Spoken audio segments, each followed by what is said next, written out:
사람들은 앞을 바라보며 앞으로 나갈 수 있도록 창조되었습니다. 우리 눈도 앞쪽에 있어서 앞을 보도록 그렇게 만들어져 있고, 우리 신체 구조도 우리 뼈 마디마디 관절도 앞으로 나아가기 쉽도록 그렇게 만들어졌습니다. 그래서 앞으로 나가기는 쉬운데 뒷걸음치기는 참 어려워요. 쉬운 일이 아니죠. 또한 사람뿐만 아니라 빨리 갈 수 있도록 만들어진 비행기나 자동차나 기차, 이 모든 것들도 앞으로 나가기 쉽도록 만들었어요. 뒤로 가기 어려워요. 이러한 이치는 우리 신앙생활, 우리 인생사례에도 그대로 적용해 볼 수 있습니다. 사람들 중에는 소망을 가지고 미래를 바라보면서 힘있게 살아가는 사람이 있는가 하면은 뒤를 돌아보며 과거에 연연해서 앞으로 나가지도 못하고 좌절하고 힘들어하는 그런 사람들이 있습니다.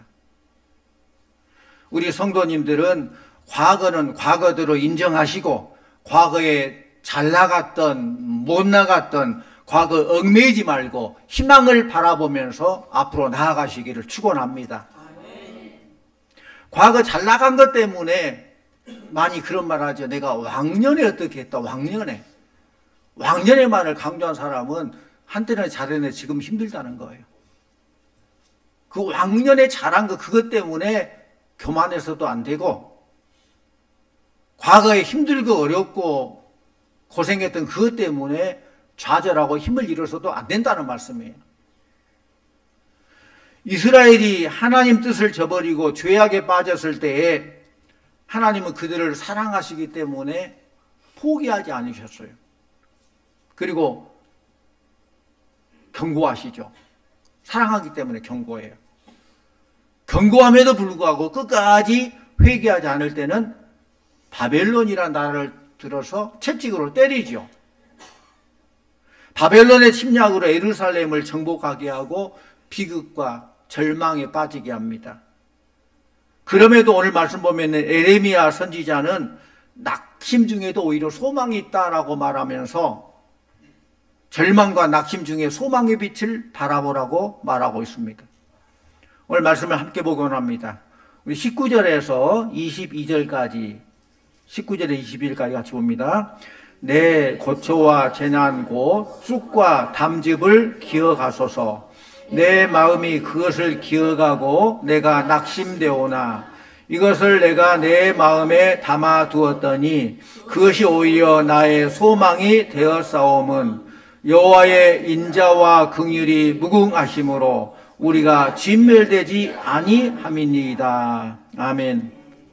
에레미야는 자신이 겪고 있는 고통을 쑥과 담즙으로 비유했어요. 쑥과 담즙. 여러분들이 지금까지 먹어본 것 중에서 가장 쓴 음식물이 뭐예요? 그럼 먹어보셨어요?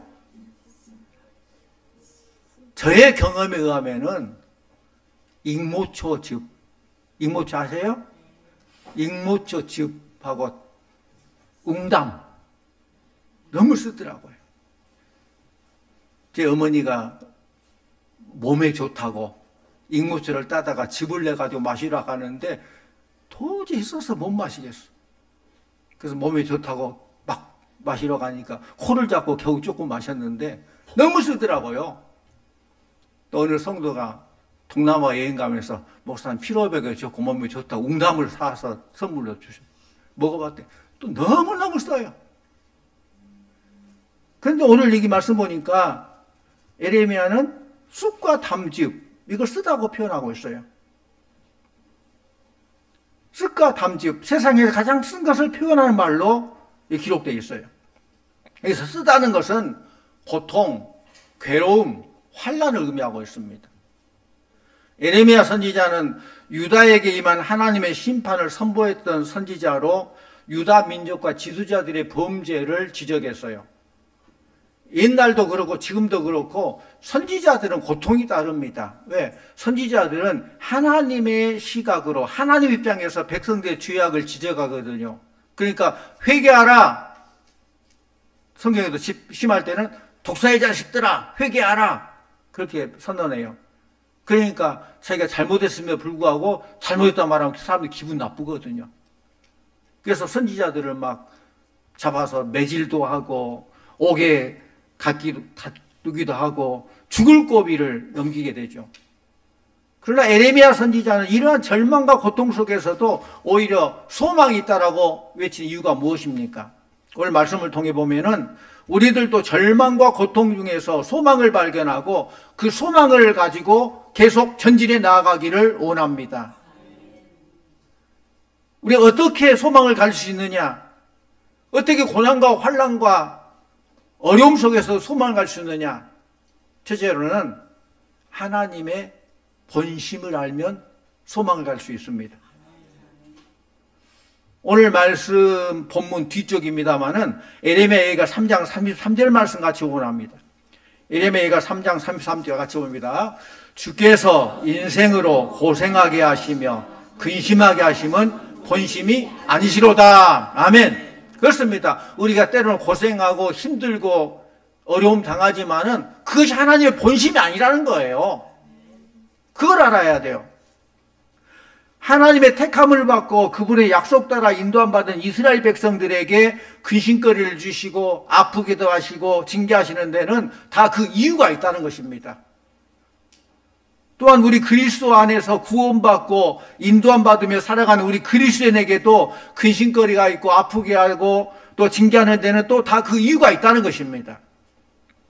하나님의 본심은 우리가 고생하고 고통 가운데 망하는 것, 그게 하나님의 본심이 아니라는 말씀입니다. 히브리서 12장 6절, 주께서 그 사랑하시는 자를 징계하신다고 했어요. 사랑하기 때문에 징계 채찍을 때리죠.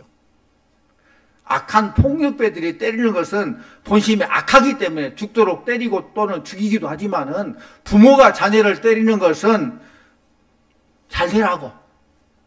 그래서 우리 될성 싶은 자녀들은 그 채찍의 아픔을 가지고 막 부모를 원망하지 말고 채찍을 바라보지 말고 채찍을 들고 있는 어머니의 마음을 읽을 수 있어야 돼요. 부모의 마음을 읽을 수 있어야 돼요. 그래야 소망이 있는 거예요.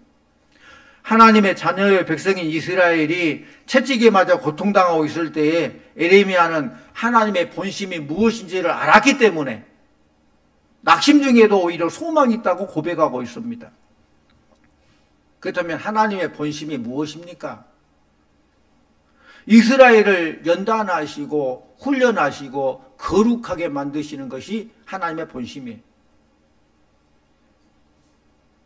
이런 하나님의 본심을 이해하지 못하면은 조그만 시련당해도 원망하고 또 자기 기분에 따라서 하나님을 평가합니다. 그러나 하나님의 본심을 이해하는 사람은 문제 가운데서도 소망을 갖고 하나님께 감사하게 될 줄로 믿습니다. 하나님의 뜻이 뭔가? 에레미야 29장 11절 우리가 많이 아는 말씀입니다만은 다시 보겠습니다. 에레미야 29장 11절 여호와의 말씀이니라 너희를 향한 나의 생각은 내가 아나니 평안이요 재앙이 아니니라 너희에게 미래와 희망을 주는 것이니라. 아멘. 그렇습니다. 지금이 하나님께서 나를 때리고 아프고 나를 미워하고 내가 고난에 처해갔지만은 하나님께서 우리에게 향한 뜻은 그것이 아니라는 거예요. 너희를 향한 나의 생각은 내가 안다 하면서 하나님 말씀하셔요. 평안이요 재앙이 아니니라 너에게 미래와 희망을 주는 것이니라.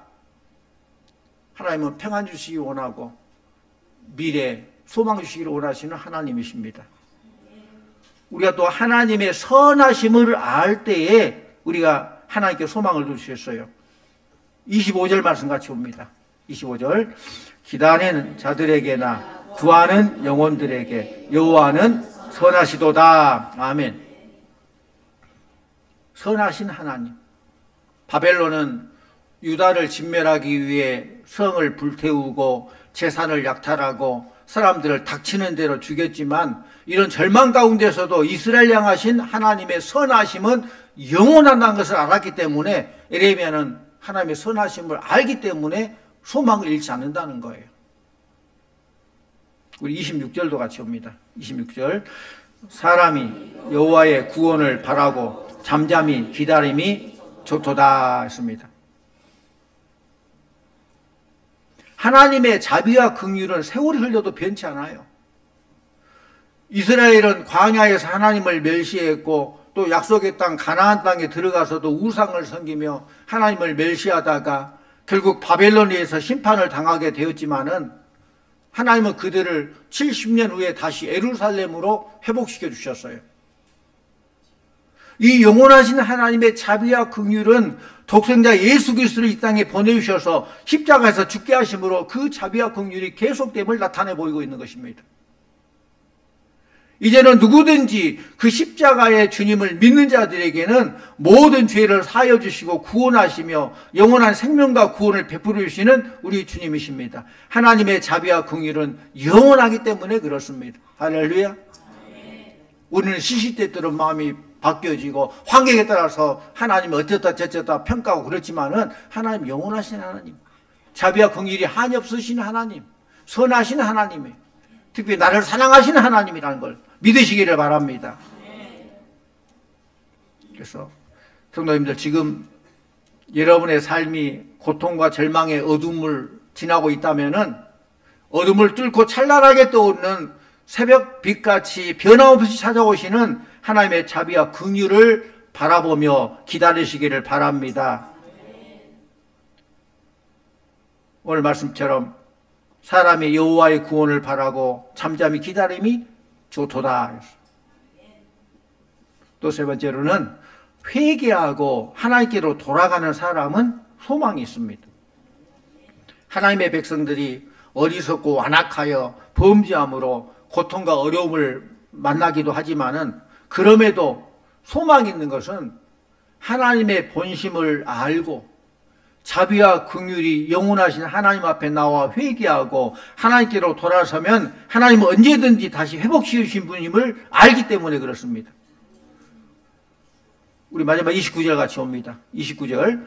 그대의 입을 땅에 티끌에 댈지어다. 혹시 소망이 있을지로다. 입을 땅에 대는 것, 입을 땅에 티끌에 대는 것은 이스라엘 백성들의 회개 방법이에요.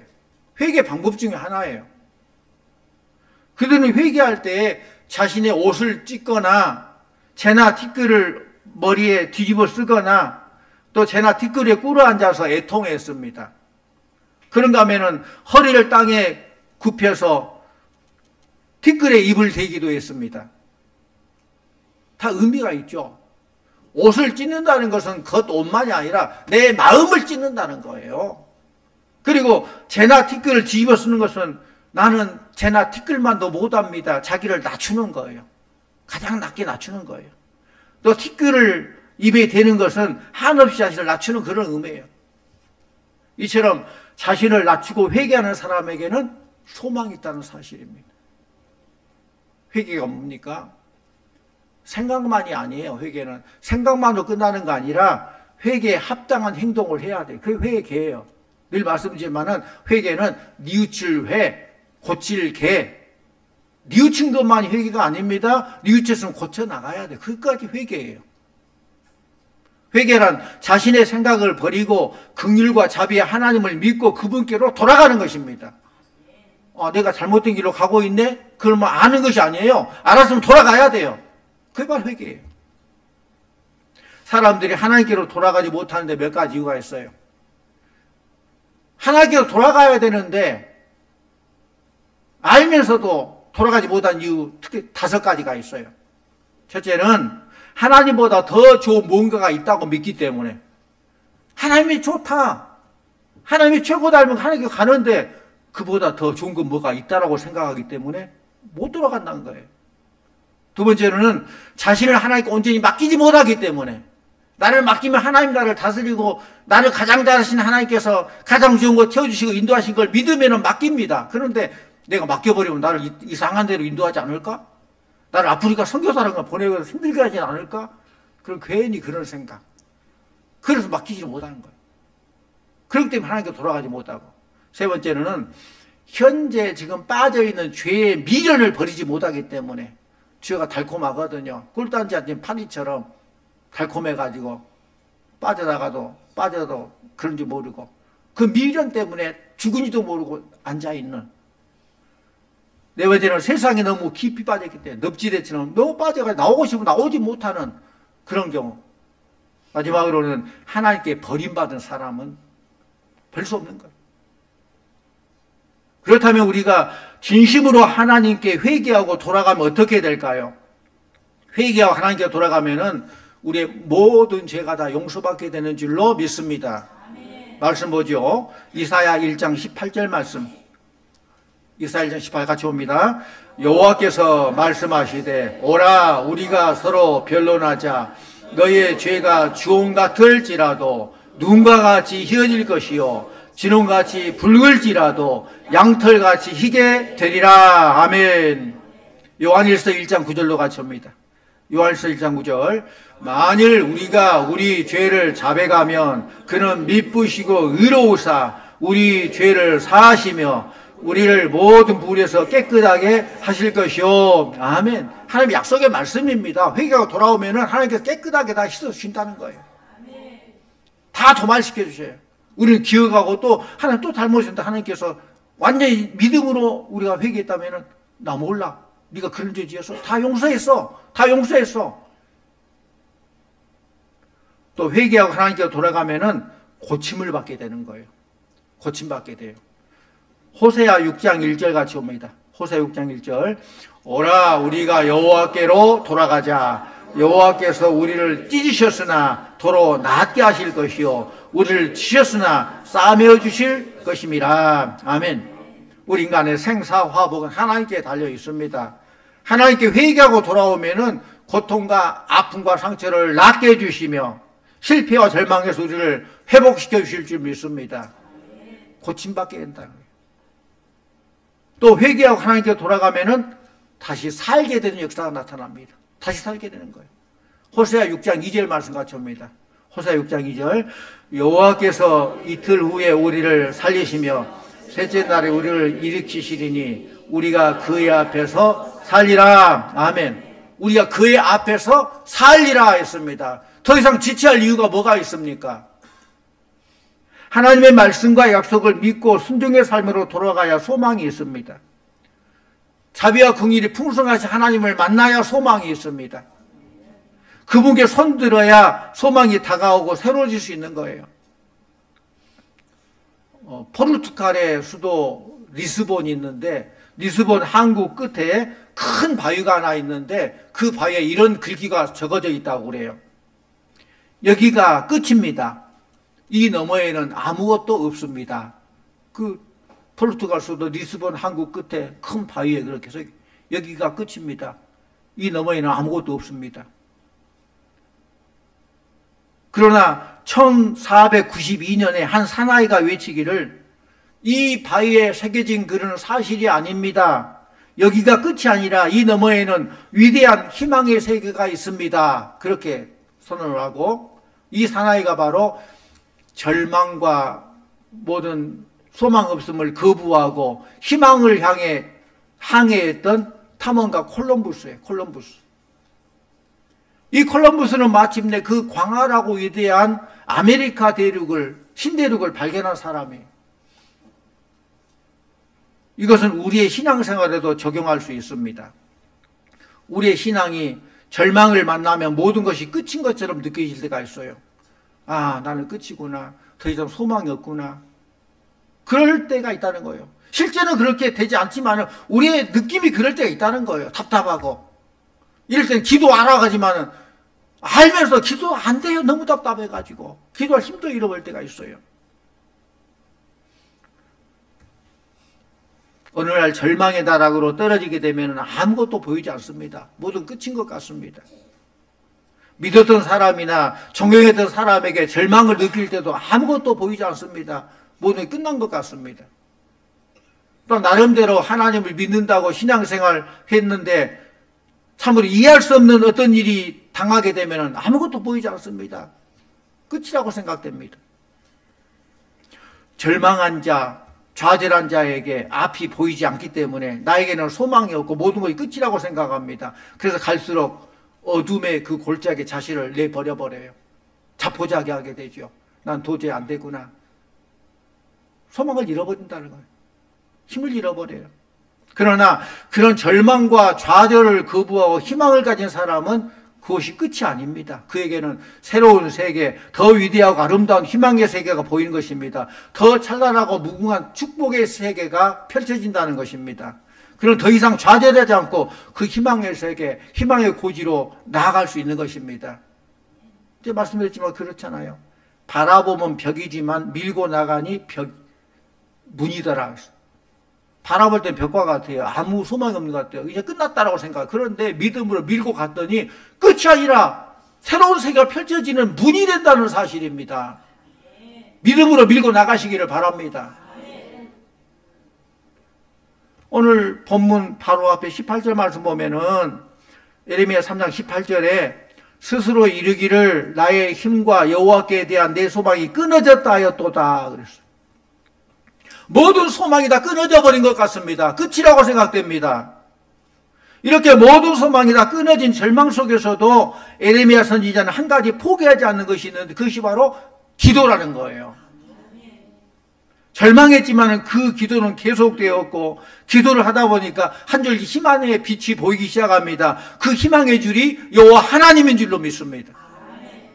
하나님이 희망의 근거예요. 하나님 함께 하시면 됩니다. 무에서 유를 창조하신 하나님이잖아요. 아주 나쁜 것에서도 더 좋은 것을 창조하신 하나님이시잖아요. 그렇다면 이런 절망 속에서 하나님 희망의 근거가 될 수 있는 이유가 뭡니까? 왜 하나님이 절망 속에서도 소망의 근거, 한 줄기 희망의 빛으로 다가옵니까? 예레미야는 오늘 말씀 속에서 몇 가지 하나님의 속성을 발견하게 됩니다. 하나님 어떤 하나님이시기에 우리에게 소망을 주시는가? 첫째로 하나님의 인자와 긍휼 때문에 그래요. 인자와 긍휼하시는 하나님. 22절 같이 봅니다. 22절 여호와의 인자와 긍휼이 무궁하심으로 우리가 진멸되지 아니함이다. 아멘. 우리가 지금까지 살아온 것도 하나님의 인자하심 때문에 하나님의 긍휼 때문에 이렇게 살아온 줄로 믿습니다. 하나님의 인자가 아니었다면 불쌍함이 아니었다 죽어도 진즉 죽었죠. 우리가 이렇게 앉아서 예수 믿고 구원받고 이렇게 명절인데 명절도 얼마나 또 마음도 분주하고 그렇잖아요. 또 할 일 없어 교회 나온 거 아니잖아요. 명절 한 중간에. 그럼에도 뒤에서 나와서 하나님께 예배 드릴 수 있고 은혜 받고 하나님 기뻐 영광 돌리는 것 얼마나 큰 축복이 은혜인지 몰라요. 하나님의 인자하심, 긍휼 때문에 주의 제도가 나온 거예요. 하나님의 사랑은 조건 없는 사랑이요. 그럼에도 불구하고 사랑인 줄로 믿습니다. 사람의 사랑은 조건 사랑. 내가 이렇게 사랑하면 뭐가 오겠지? give and take? 그건 어떻게 보면 사랑 아니에요. 투자죠, 투자. 내가 이만큼 투자하면 뭔가 이만큼 결과가 올 거다 하는 것이 계산적인 것이지. 하나님은 조건 없는 사랑이에요. 그럼에도 불구하고 사랑이에요. 하나님은 어떤 경우에도 우리를 버리지 않는다는 사실입니다. 이것이 바로 에레미야의 희망의 줄이었어요. 아, 하나님 이런 하나님이다. 그게 바로 소망이 있다는 거예요. 그래서 에레미야는 좌절하거나 절망하지 않고 이 희망의 줄을 붙잡고 기도했던 것입니다. 사랑하는 성도님들, 하나님은 우리를 사랑하십니다. 믿습니까? 우리가 죄인임에도 불구하고 하나님은 여전히 우리를 사랑하고 있다는 사실이에요. 우리가 실수하고 넘어졌음에도 불구하고 하나님 우리를 사랑하십니다. 우리는 자비의 하나님이시기 때문에 우리를 버리지 않는다는 거예요. 이것이 오늘을 살아가는 우리들의 희망의 줄이 되어야 될 줄로 믿습니다. 하나님이 나를 사랑하신다. 나를 인도하신다. 하나님의 자비와 긍휼, 인자하심, 그것이 우리의 소망이라는 것입니다. 또 하나님은 우리가 죄로 인해 지옥 가지 않기 위해서 더 이상 우리가 큰 재앙이나 저주를 당하지 않도록 하기 위해서 징계 채찍을 때리신다는 것입니다. 사랑하기 때문에 때리시는 거예요. 생각해 보십시오. 하나님 우리를 때리실 때 하나님 마음이 시원하겠어요? 아프시겠어요? 대답 좀 해보셔요. 하나님 우리를 때리실 때 하나님 막 때리면서 내가 시원하다 때리겠어요? 막 너무 아파가지고 때리시겠어요? 부모들은 다 알죠. 부모 여러분들이 자녀들을 기다리다 말 안 들을 때 징계를 하는데 막 때리려 목적으로 합니까? 올바로 잘 하려고. 때리면서 정말 마음으로 울면서 안타까워하면서. 하나님은 우리에게 채찍질하면서 마음으로는 울고 계시는 하나님이셔요. 하나님의 긍휼이 바로 이거예요. 하나님 불쌍히 여기시오. 우리를 얼마나 불쌍히 여기시오. 에레미야는 이 하나님의 긍휼하심을 바로 이해했습니다. 우리 모두가 채찍을 드시는 하나님의 본심을 바로 헤아려 보기를 원합니다. 그분의 헤아림을 알아야 돼요. 그분을 본심을 알아야 돼요. 그럴 때 소망이 있는 거예요. 또 하나님이 희망에 근거된 이유는 하나님의 성실하심 때문이에요. 우리 23절 같이 옵니다. 23절. 이것들이 아침마다 새로우니 주의 성실하심이 크시도소이다. 아멘. 하나님께서는 은혜와 사랑을 우리에게 베푸실 때 하나님 맘대로 하지 않아요. 하나님 기분 내키는 대로 막 하지 않아요. 하나님은 신실하신 하나님. 성실하고 일관성이 있고 신실하게 베푸신 하나님이에요. 약속하신 그 말씀을 약속대로 그대로 이루시는 그런 하나님이라는 거예요. 그래서 믿으신 하나님이라고 그래요. 믿으신 하나님, 믿을만한 하나님이라는 거예요. 기분 내키는 대로 하나님 전지전에 가서 뭐든 할 수 있는 분이에요. 그런데 뭐든 할 수 있다고 맘대로 막 칼 막 휘둘리고 맘대로 때리고 막 맘대로 그거 아니라는 거예요. 하나님 성실하신 하나님이에요. 성실이 뭡니까? 성자를 보니까 말씀 안에 이룰 성이에요. 말만 하고 행함이 없는 것이 아니고 말을 쓰면 말을 이루는 그게 성이에요. 성. 약속을 성취하시는 그런 하나님이에요. 성실한 하나님. 이 때문에 에레미야는 절망하지 않았고 좌절하지 않았습니다. 그래서 에레미야는 내가 주님을 어떻게 하면 더 사랑할 수, 그 하나님 신실한 하나님인데 성실한 하나님인데 내가 어떻게 주님을 더 사랑할 수 있을까? 주님을 어떻게 하면 내가 더 기쁘게 할 수 있을까? 주님께 어떻게 하면 더 잘할 수 있을까? 이런 생각을 했다는 거예요. 이것이 바로 신앙의 자존심인 줄도 믿습니다. 우리 성도 자존심이에요, 이게. 내가 어떻게 하나님께 영광 돌릴 수 있을까? 나의 어떤 사명을 어떻게 하나님 기뻐할까? 이런 것을 생각하면서 기쁘게 모두 감당하는, 이게 성도의 자존심이에요. 그는 현실에 좌절하지 않고 하나님을 더 사랑했고 하나님께 더 잘했습니다. 사랑하는 성도님들, 우리 모두가 인자와 긍휼이 풍성하신 하나님, 성실하신 하나님을 바라보며 회개하며 새로운 삶을 결단하며 어렵고 힘든 상황 속에서도 희망을 놓지 않고 희망의 줄을 놓지 않고 늘 주께로 가까이 나아가며 주의 뜻을 이뤄나가며 하나님의 기쁨과 자랑이 되는 우리 성도님들 다 되시기를 간절히 축원합니다. 기도하십시오. 아버지 하나님, 하나님께서 역사를 주관하시고 흥망성쇠 인간의 생사화복을 주관하신 줄로 믿습니다. 새해를 시작해 주신 하나님 감사합니다. 다시 한번 설날을 허락하셔서 우리의 믿음을 또 우리의 모든 계획을 재다짐하게 됨을 감사드립니다. 우리가 세상적으로만 재다짐하고 새 출발한 것이 아니라 믿음 안에서 하나님과 관계를 다시 한번 회복하기를 원합니다. 하나님 관계를 다시 한번 결단하기를 원합니다. 하나님 함께해 주시옵소서. 비록 힘들고 어려운 이 시대를 살아간다 할지라도 하나님의 인자와 긍휼을 깨달아 알게 해주시고 성실하심을 믿고 의지하게 해주시옵시고 소망을 가지고 희망 가운데 나아가는 믿음의 성도들 다 되게 하여 주시옵소서. 예수님 이름으로 기도하옵나이다. 아멘.